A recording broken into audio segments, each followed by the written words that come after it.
All right, everybody, welcome to the Porterweight Podcast. I am your host, Showtime, Shawn Porter. To my right, looking y'all in the eyes, is one of the legends of this sport of boxing. One of the legends that really made me love the sport of boxing, Mr. Tommy, the Hitman, Hearns. Well, thank you, Shawn. How you doing? I'm doing good, man. And thanks for inviting me to your show. Absolutely. Let me go back just a little bit.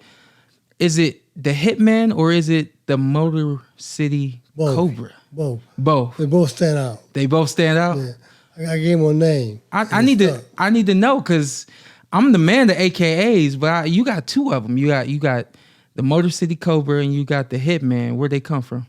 They all came from Detroit. And the stuff that I was putting out, the kind of fight that I was putting out, made people change my name from the Hitman to the Motor City Cobra, the Motor City Cobra to the Hitman. So I told them, I said, well, we got to stick with one. Yeah, right. I said, so let's dish Cobra and ride with the Hitman. Why'd you dish out the Cobra? Why'd you leave that one alone? Because the Cobra was sort of like just not making enough noise. But the Hitman stood out big time. Everybody knew what it meant. Yeah. Taking care of business. Yeah. You know? Do you remember the first time you met me? It's been quite some time now. Here's the thing. I run into you at Nevada Boxing Expo, actually. It was the expo out here. Okay, yeah, I remember that, yeah. And you were walking past me, you had your own booth, and I stopped you to talk to you just for a second. And you asked me just a couple questions. You said, what's your rank right now? And at that point in time, I was a world champion. I said, hey, I'm a world champion. And I'm smiling, feeling good about myself. He said, oh yeah, well wait. I said, your weight, welterweight. No, not my weight. I'd have kicked your ass. I said, and then he just walks off. Did I say that? My heart started pounding. Well, I don't think I said this like this, Shawn. How you say it then? No, I probably said I would have whooped you, but I didn't say I would kick your ass. You said, you said I would have kicked your little ass. That's what you said. You said, I would have kicked your little ass. That's what you said. Well, I wouldn't forget it. But you gotta understand, there's a size difference. Yeah, no doubt. So, to me, you little. To me, I'm like a giant. Right. So when that happened, like my heart started pounding. I was mad and upset, and then I swear to God, I looked back at you as you was walk down. I said, "Yeah, that would have been a hard fight for me." But you know what, Shawn? You know, I joke around a lot. Yeah. You know, to people, but you know, when it comes out of my fighting, I'm very serious about my fighting. Right. But when I'm not fighting, I joke around with people, and people sometimes they don't know how to take that. And I just tell them, I said, I'm just joking. Yeah. I'm just having fun. Yeah. And you know, and I'm sorry if I was offending you. Please forgive me.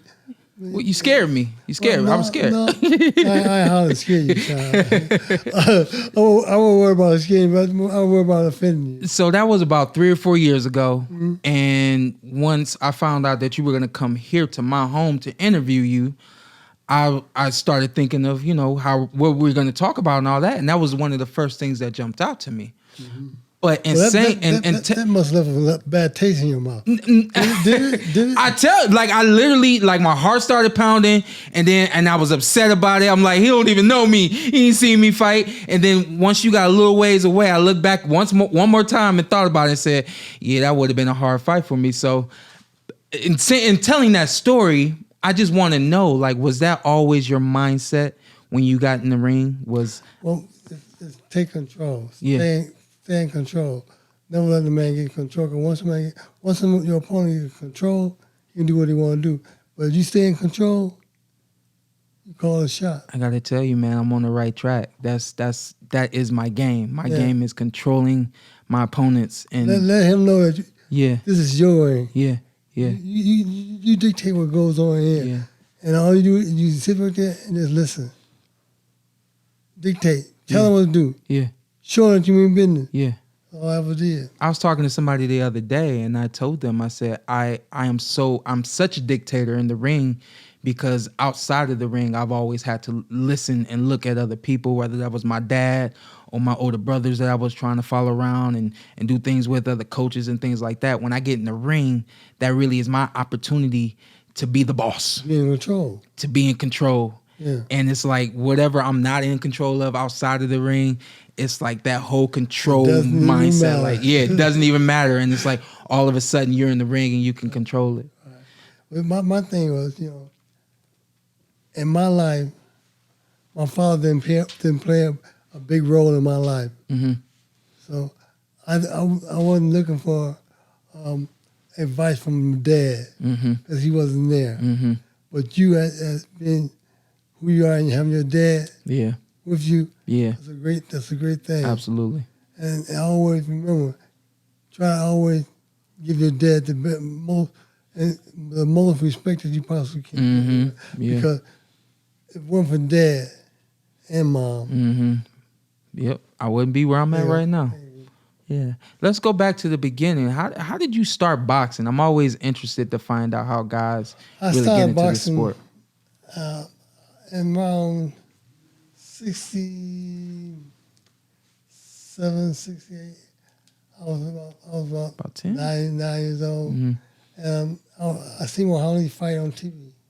And seeing him and watching him, I didn't like the way he did this interview and was talking. You didn't like his energy? It was more to me that I didn't need that. Uh-huh. I just need to have these right. Uh-huh. And I said, well, I want to be like that man right there. I want to fight like him. I don't want to talk like him. Mm-hmm. Because I think talk is cheap. Yeah. It's what you can do in the ring. You from the Motor City, man, Midwest. That's basically where you come from. Is that you don't talk. Look here, you talk a good game. Yeah. I'll get your butt whooped. He said, if you talk a good game and you can't fight, it's over. I feel sorry for you, boy. somebody wear your butt out, So you start fighting when you're 9, 10 years old. Well, I started when I was 9 years old. Yeah. And from there, man, I just made my mind that I was always a small kid. At 9, I think I weighed about 67 pounds. Wow. And when I started boxing, they would talk about me all the time. I was just tall and skinny. Tall and skinny. And as an amateur, I was fighting little kids, and little kids would talk about me. Uh-huh. You so skinny, whoop you look what? Well, I showed them. Mm-hmm. I was tall and skinny, but I had a good boxing lesson. Them shorts was all the way up them thighs. That was your problem. Them shorts were way up by my chest. I don't know, by my chest, my titties up there, my breast. He said, man, why so high? I can wear my shorts high. So when did you fall in love with boxing? I fell in love with boxing in 69. When you were amateurs, like basically when you started, you were like, this is what I want to do. I knew before I went to the gym that I wanted to box. Mm-hmm. Because Muhammad Ali he got into my head. Just gave you, Once he got in my head, like that's all I wanted to do. Yeah. All I wanted to do. I go to school, get out of school. I said, I can't go to the gym. I want to go ahead. I catch some bus to the gym. Yeah. That was a fun thing for me then. I know you won the Golden Gloves, National Golden Gloves. 2 times. Yeah. You won the big, all of the big tournaments. They had different names back then. I went and looked up some of the things that you had done as an amateur. Mm-hmm. Different names back then. But when did you come in contact with Emanuel Steward? I came in contact with Emanuel Steward in I think 73. I think. About 73. Was it before? It was before you turned pro, or? Oh yeah, before. Mm-hmm. So he was training you even as an amateur. Well, he trained me about 2 years, about a year and a half to 2 years, amateur, and after that we turned pro. Mm-hmm. Mm-hmm. Did when you met him, were you Motor City Cobra or were you the Hitman? When I met Emanuel Steward, I was neither. You were neither. I didn't have a name. Uh-huh. I had Thomas Hurst, my name. That's it. Yeah. When I met Emanuel and I started developing, that's when they started giving me the name. Yeah. Did you see a big difference between when you were a kid and you were boxing, and then once you started training with Emanuel, did you grow really fast? Things started to change, and once I seen things started to change, I thought, like, open my eyes and I go like, wow, Yeah. this is for real. Yeah. I said, things are happening with me. Because being a small, skinny kid, living in Detroit, you often get bullied a lot. Mm-hmm. And guys would try to bully me, but when I started to fight, they started to run off. Yeah. Things changed, man. Yeah. When my neighborhood, when guys used to try to fight me, and they all make a stuff guys say, man, you don't want to fight him. Yeah. I would give him to him, straight up. So let me ask you this: I'm gonna ask you probably one more question as an amateur, but when you were fighting back then, were you in the ring? Was it like a street fight for you? You had the skills. You were a boxer in the ring, and then outside of the ring, when these guys would try to bully you and run up on you and things like that, would you throw them up like a boxer? I'm boxing outside the ring too. I mean, because that was my skills. The skills that I learned. Yeah. I learned how to protect myself and how to punch. Yeah. And how to throw punches. Yeah. And these guys were throwing punches, haymaker from everywhere, and the punches coming straight would hit them all the time, every time. Straight. The straight ones. Straight shot came every time. You never see him. Yeah. So did you get to a point where you're like, all right, I gotta stop this. I'm gonna be a pro, and I can't do this anymore. Well, I learned how to just say no, because people looked up to me, were looking up to me, and I had a little name as an amateur, and a lot of guys didn't know because on the east side where I lived, it was a tough area. Yeah. And guys just, they don't care what you know, they want to fight you. As long as you have a weapon that will hurt them, they'll fight you. Yeah. So I just started talking and telling them, man, I don't want to fight you, man. I said, I train boxing. Right. And I don't want to fight you because somebody can get hurt. You are the first 5-division world champion. Did you know that? You know, six division. You fought in 6 divisions. First six division champion too. So Wikipedia lied to me. So what? Wikipedia lied to me. The computer lied to me. I first came 5. The first guy went titles in 5-weight division. Right. Then I went to 6. Yeah. 6 different weight divisions. So you grabbed the title at cruiserweight. Yeah. Wow. And what you had going on your side was your size. You were tall for a welterweight, but skinny. Now, guys, I was just gifted with a good punch. Yeah. If I didn't have a good punch, I would never went that high. You don't think so? No. Yeah. I mean, because people supposed to respect you. They didn't respect me until they felt what I had. But by then, it was too late. I was trying to give them everything all at once. So. Wow. So okay, and this is not even on my paper, but I got a question for you. Fighting as a professional, once you climbed the ranks, became a champion, did you feel those other guys had the respect that you obviously have earned in the sport? I'm talking about guys like Marvin Hagler, Sugar Ray Leonard. Did they have what? Did they have the respect that you thought they should have for you? Well, I never had a problem with anybody. Yeah. You know, once I got there and showed them who I really were, my abilities, things just started to change. I started getting respect from everybody. Well, one problem we have now in the boxing game is if you look too good, some guys won't want to fight you. Well, you get that in anything you do, especially in boxing, because if you have a very good ring record, or a very good history behind you, people choose to slide away from the history. If you got a good history, they try to ease past that or sneak past that and go to the next person. Yeah. And sometimes all the time, that's not a good thing to do because you slide past one guy and you find another guy. That guy might not have the same ability. He might have what the people looking for. Styles make fights. See, certain styles make fights. Yeah. Not all styles. Not all styles. Some styles is worth zero because they can't fight. So you put them in the ring and they start fighting, start boxing, and don't have no ability, and nobody want to watch them because they don't have no ability to fight. That's not a good thing at all, Shawn. No, I agree. So let me fast forward a little bit to the landscape of boxing right now. What do you watch boxing right now? I'm watching, yeah. Yeah. You got any names that stick out, guys you like to watch? I'm not.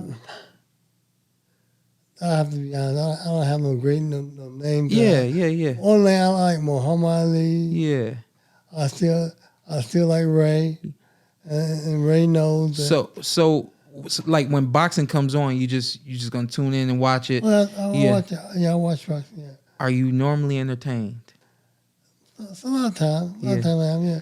I mean, because I know what it is again to be a competition to someone.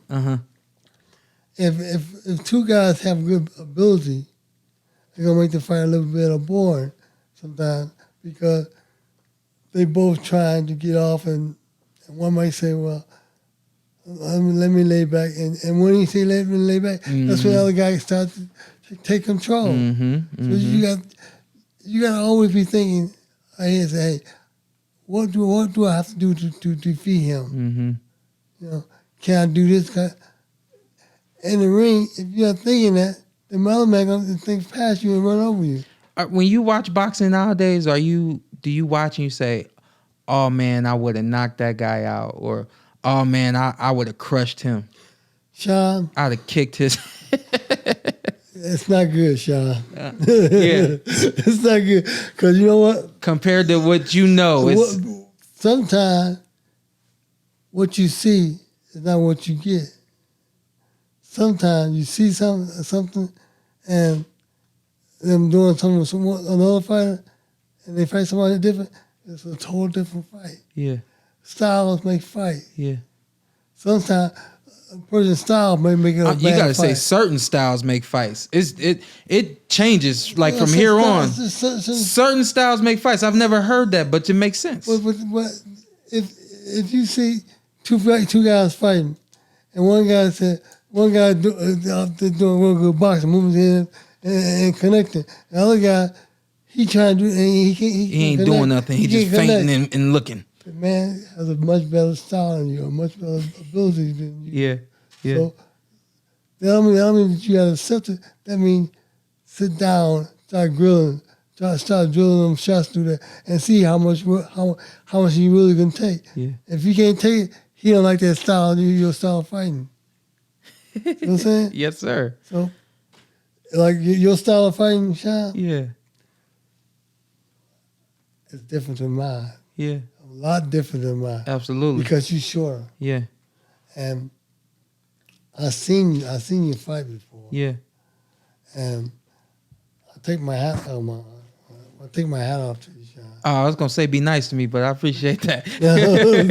No, it's like I seen you fight, and I understand that you when you get in there, you get in there. Mm-hmm. See, and a person that don't have an idea of your style, your ability, don't know that you keep you at a certain distance, so he can try to control. Not saying that he's gonna be able to, but so he can try to. Yeah. Yep. Now, but if he can't make you respect him, it ain't gonna happen. he got a long night. It's gonna be a long night. If you, and it's very little that I respected the ring. Well, I seen you, Shawn. Yeah. Let me ask you this. You've seen me. This is how my mind works as a boxer. And tell me if your mind works like this. When I watch a fight, there could be featherweights, there could be heavyweights. I'm thinking, he should do this, he should do that. I would do this, I would do that. Of course, it goes through your mind. Is that, do you have those kind of thoughts? That's just a thought. That's a normal thought of a fighter. Yeah. Because a fighter see a man doing certain things and say, well, I think he'll do better if he does this, do this type of thing. And yeah, we think about that. Yeah. We think about it, but you know, Shawn, I basically just say to him, man, I wish I was in there. Yeah. I sent him home early. because you know, because I know if I can hit you with a certain shot, then I come alive. I come alive. The Hitman just come alive for real. Hitman, you fought for 29 years. You been counting them? No, I ain't counting them.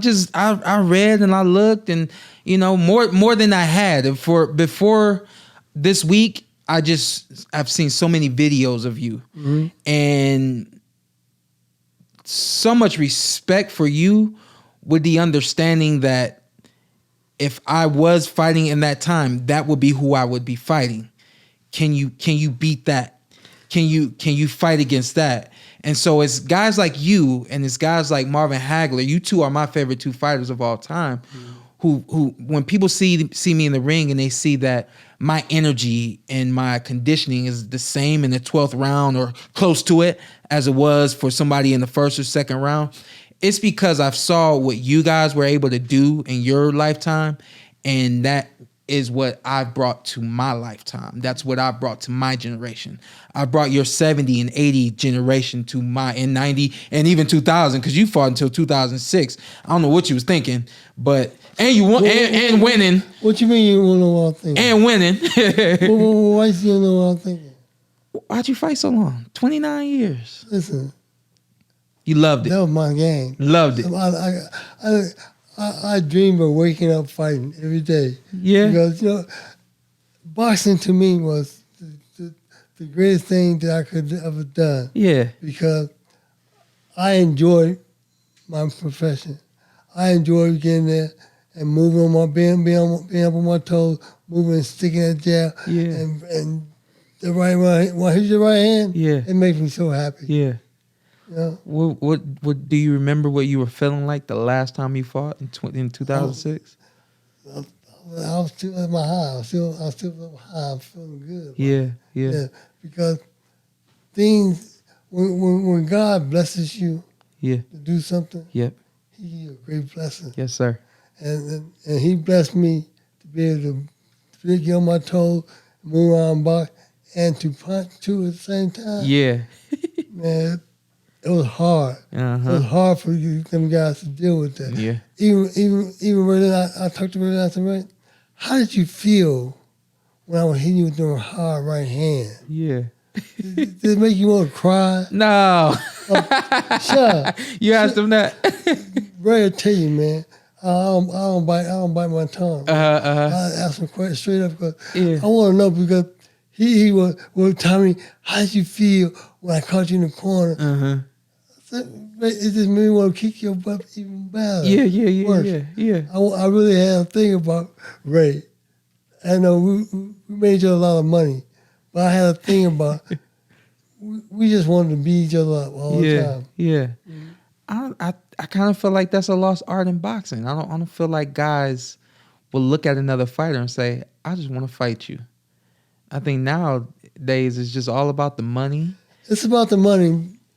It's too much about the money, because people gotta understand, and not that people are fighters, you gotta understand, the style make fight. Yes, sir. Certain styles make fight. Yeah. If you don't have that good style, it's gonna be a sad fight. Yeah. But if you have a good style of boxing, you're gonna make people very excited.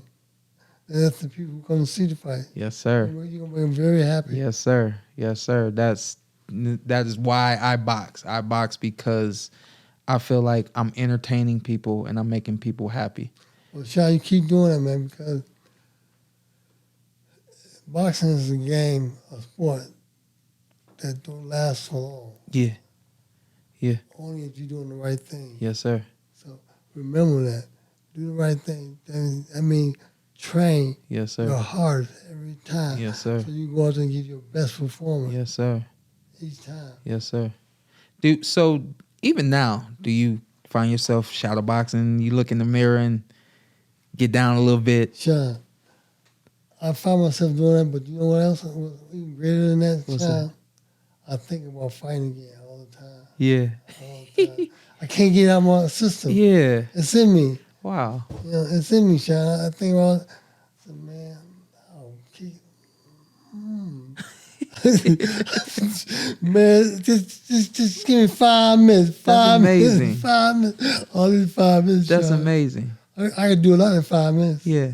I can do a lot, a whole lot of damage in 5 minutes. Ooh, bitches don't know. It's only a 3-minute round, man. I need 5 minutes.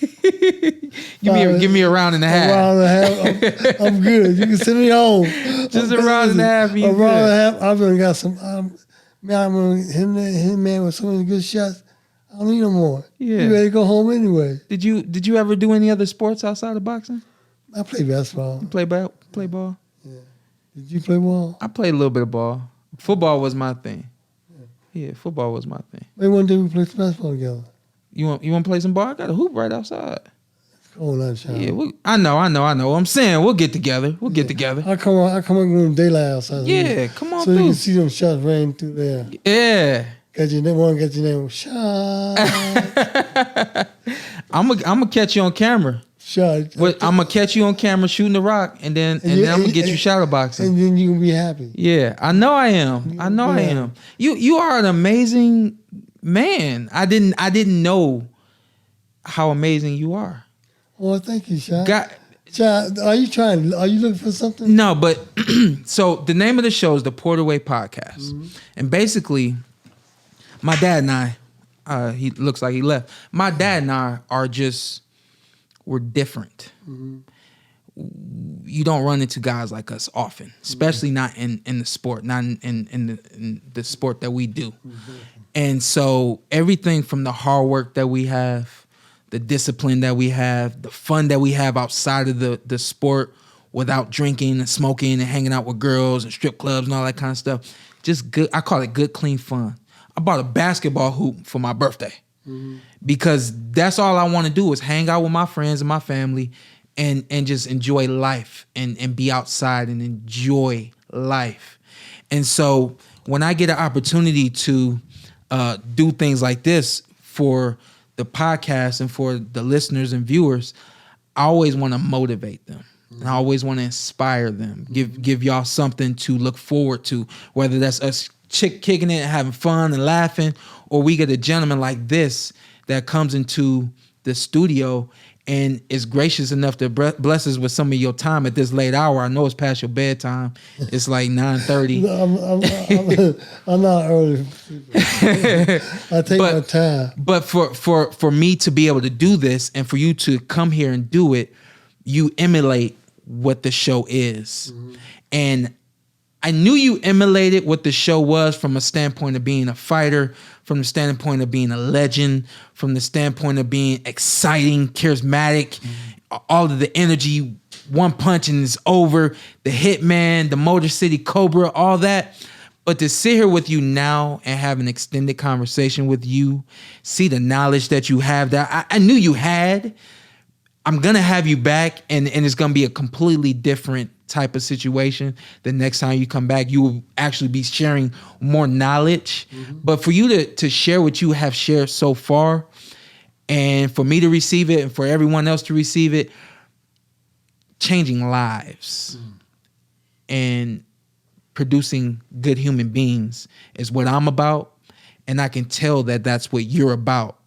And if you didn't know that you were doing it, you're doing it right now to me and to everyone who's going to be seeing this podcast, because to see an amazing human being, the number one thing I wanted to know from you is, when did you fall in love with boxing? Furthermore, why do you love boxing?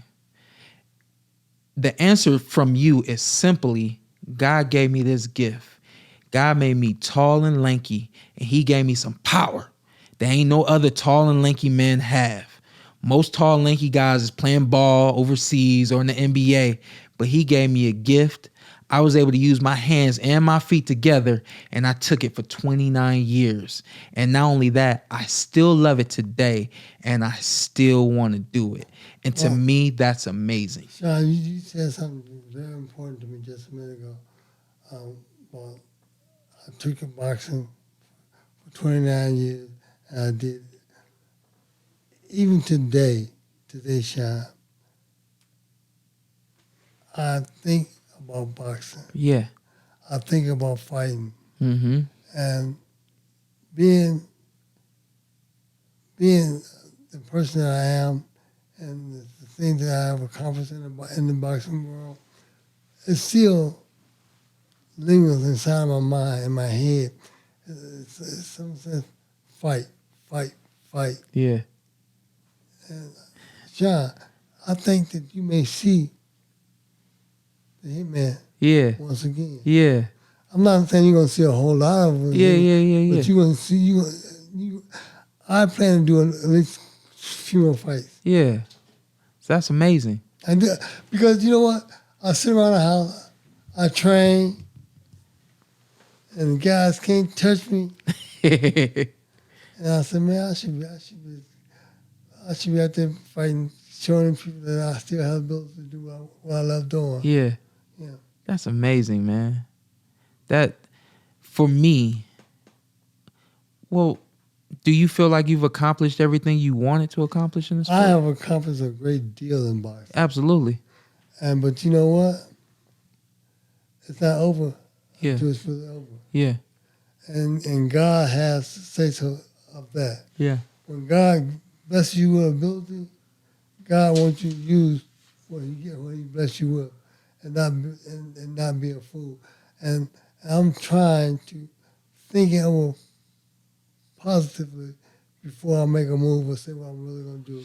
Let's go back just a little bit. Welterweight division, world champion. Super welterweight division, world champion. Middleweight, super middleweight, light heavyweight, cruiser, world champion in all of those divisions. Mm-hmm. When you turned pro, was that the plan? Was the plan to become... The plan for me was to go out there and just fight. I didn't have in my mind how many titles or what titles I'm going to win. I just wanted to go out there and just show the people that I had the ability to fight. Mm-hmm. My thought was to be like my idol, Muhammad Ali. Yeah. And just to show people how good I can box. And when I did that, then all of a sudden, it stuck in my mind, just show them people what you can do. Show that you can win titles in 5, 6 different divisions. Yeah. And I did. Yeah.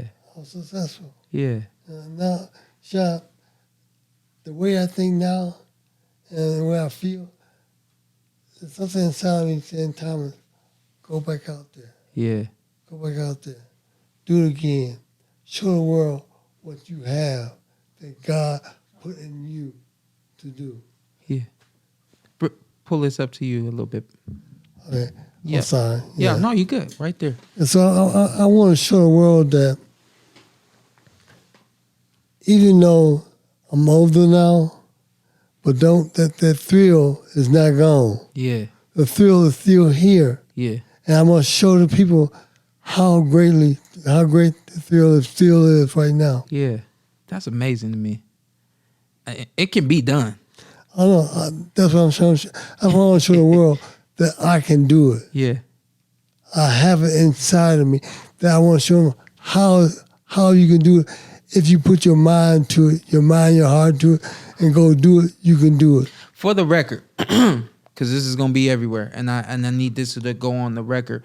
Tomorrow we have Mike Tyson and Roy Jones Jr. getting back in the ring. First of all, let me ask you what you think about it, what you feel about it. Are you looking forward to seeing it? Or are you going to watch it? I'm looking forward to seeing that. Mm-hmm. No, I'm going to watch it. Yeah, come on TV, I'm going to watch it. Mm-hmm. I'm definitely going to have watch it. So, I think it should be a good show for people because Mike Tyson and Roy Jones. Yeah. Roy Jones is a good boxer. Mm-hmm. Mike Tyson a good fighter. Mm-hmm. And Mike Tyson, see, this what they don't understand, or you don't understand, is Mike Tyson is cool when he's not on TV. Mm-hmm. Mm-hmm. When the lights come on, Mm-hmm. I don't know what Mike Tyson's going to be out there. Mm-hmm. Mm-hmm. And Roy Jones think that Mike Tyson's going to be, just playing around. Yeah. But you got to watch Mike Tyson at all time. Yeah. Because sometimes he snaps. Yeah. And when he snaps, he starts talking crazy. Uh-huh. I mean, I be around Mike a lot, and Mike is cool, me, and Mike talk. And when Mike start talking fast and crazy, Yeah. watch him. That's when you gotta watch Mike. This show is gonna be it'll be outdated. It's gonna drop after the fight and everything. But I wanted to ask you about it because I want this to go on record. Your thoughts of coming back to the ring, your thoughts of wanting to fight again, exhibition, get in the ring and move around, let people see you. All of that happened long before this fight you came up. know what? When you ask me about getting back in the ring again, Yeah. if Roy Jones really want to do exhibition, It's you.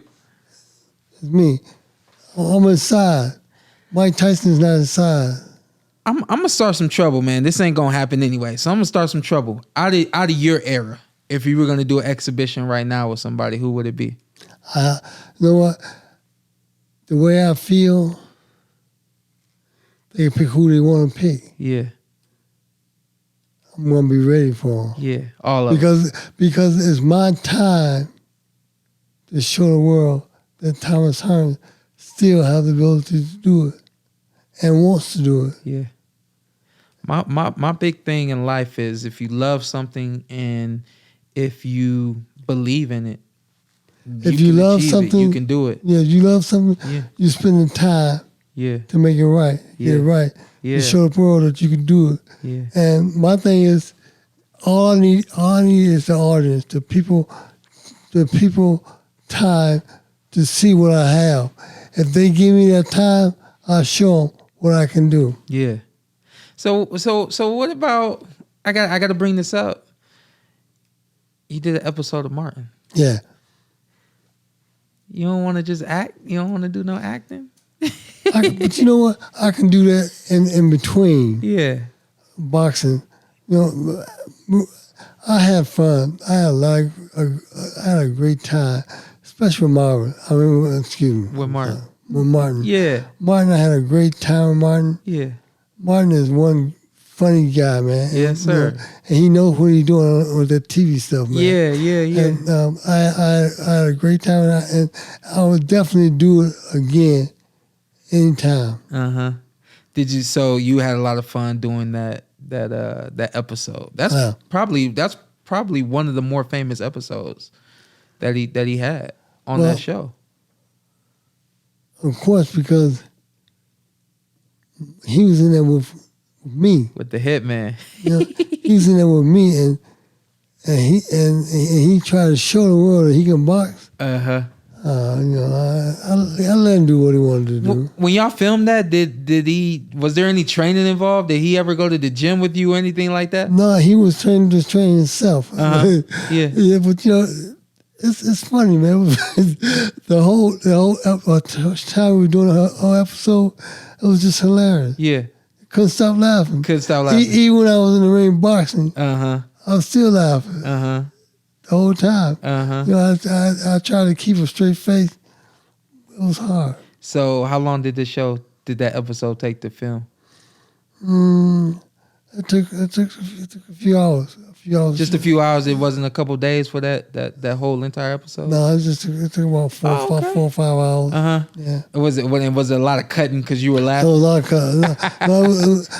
Not just because I was laughing, because the whole studio was laughing. The whole studio was laughing. I mean, the man is very funny.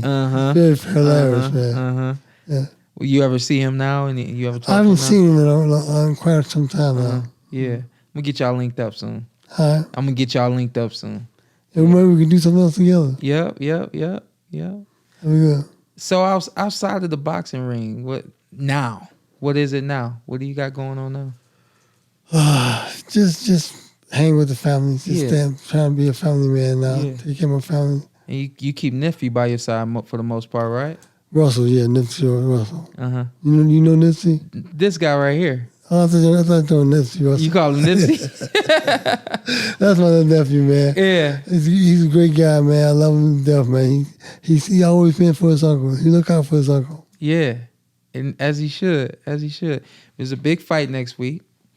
I'm going to go ahead and say it because I don't know when this is going to drop, but we got Danny Garcia versus Errol Spence Jr. next week down in Dallas. What do you think?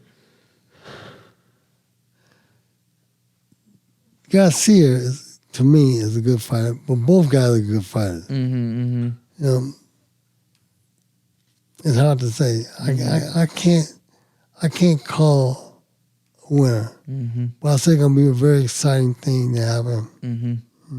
Let me ask you this: when it comes to boxing, for you, was it just as much thinking as it was fighting and reacting? Was it just as much thinking?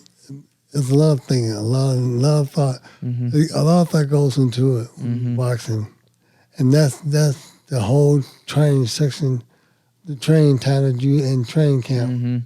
It's all about thinking and trying different things.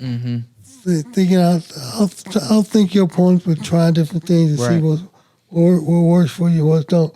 Because if you don't try it, you never learn it. And then to really get sharper, to learn how to do it, is keep trying until you develop it. And once you develop the way you want to do it, Yep. It's a wrap. Yeah. It's all you. Who would you say were some of the smarter boxers you fought? The smart man that I fought was Ray Leonard. Ray was smart, huh? Ray, very, very smart fighter. And I have to give him respect because he gave me my respect. Yes, sir. What if he didn't give you no respect? Well, if he ain't give me no respect, I keep. Me and Ray be fighting again today. I'll be trying to set up a match for Ray right now. Every time I see him, I tell him, Ray, man, we ought to meet, you and I will just do it one more time just for the hell of it, right? Yeah. He said, tell me, man, I hope you won. I said, Ray, I hope you won too. So it's 1-1. I said, but we can break the tie. Yes, sir. We can break. I have no problem breaking the tie. I kick you. Ooh. I tell you, man, all I need is one more time, and he will never forget. He will never forget this fight. He'll fight me again. He won't forget me. He fought me now. Because the stuff I put on him, man, it's gonna always stay in his head. Yeah. What you think? That right hand that you possess. You see any fighters out there with that kind of right hand now? No. Yeah. It's unique, huh? Is he right here? Different, right? It takes him you home. You ball up your fist. You ain't got to do all. You ain't got to go that far. No, but I'm trying to show you it'll take him home. Take him home. Sit right home with mama. Take him home. Cry. Take him home. Cry. Ooh, tell me how happy with this. Did you ever have that? I've been in the ring with guys that cry. I made me cry. Grunts and To be, I'm not trying to be overacting on your show. Yeah. But it makes you want piss and shit. Yeah. Wow. Yep. I've seen it. I don't think I've done that to anybody, but I've seen it. I've seen them run. I've seen guys jump out the ring and run right to the bathroom. Wow. Did you always know that you were special? Like you were gonna be, excuse my language, the shit? Well, no, I never thought that I were. I never thought that I was because if you try to think yourself and you outthink yourself, you put yourself in a bad place. And I never want to be in a bad place. If somebody else says it about me, that's fine. But I can't say that about myself. I'll allow somebody else to say, give me the rep. Absolutely. So it's clearly you're God-fearing. I'm very God-fearing. God plays a very large part in my life. Yes, sir. Even now, beyond the career, He's still there. Before the career. Before the career and after the career. Yeah. Amen. Yep, I can do nothing without God. That's true. And God in my life, I can do all things. Yes, sir. Yep, and there's nothing too hard. Philippians 4:13. There you go. Yes, sir. I always keep it on me. Thank you very much. Yeah, man. Now you made the end of the show so much greater. Yes, sir. What you just said now Yes, sir. about God. Yes, sir. Because I know who allowed me to do what I do. Yes, sir. And without him, Mm-hmm. none of that would have been possible Absolutely. at all for me. Absolutely. You know, so I speak about God now. Mm-hmm. Mm-hmm. Well, I could have probably spoke up and said more about God then. Absolutely. But the more I talk to God is when I'm alone, Mm-hmm. my alone time. Mm-hmm. I spend with God. Mm-hmm. And I thank God for what he allowed me to do and who he allowed me to be. Mm-hmm. Mm-hmm.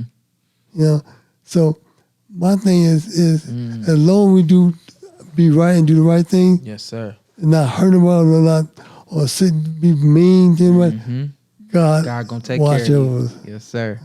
Yes, sir. Amen. Listen, I've enjoyed having you here. This will not be the last time you kick it with us.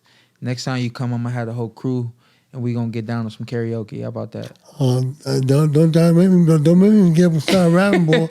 You know, I didn't know you had skills like that. I didn't know myself, man. You know, Was that a freestyle you did earlier? oh man, I'm always freestyling somebody something. Huh? I'm always doing something. Go ahead. Huh? Huh? See, you know what's coming. Huh? Listen, this man right here is amazing. I know y'all just saw some of it. I'm gonna give y'all a bigger glimpse sooner than later. Tommy Hearns, Hitman, the Motor City Cobra. Thank you for coming to my home, Thanks for getting having on me. my podcast, and I will see you soon. You know how much you make me feel, man. I feel great hearing that from you. Thank you very much. Absolutely, God bless absolutely. you. This is the Porterway Podcast. Have a blessed day. Don't tell me you didn't enjoy what you saw, because I know you did. What you need to do now, hit that subscribe button, hit the like, hit that notification button. Check us out every week, every Tuesday, something new for you right here on the Porterway Podcast.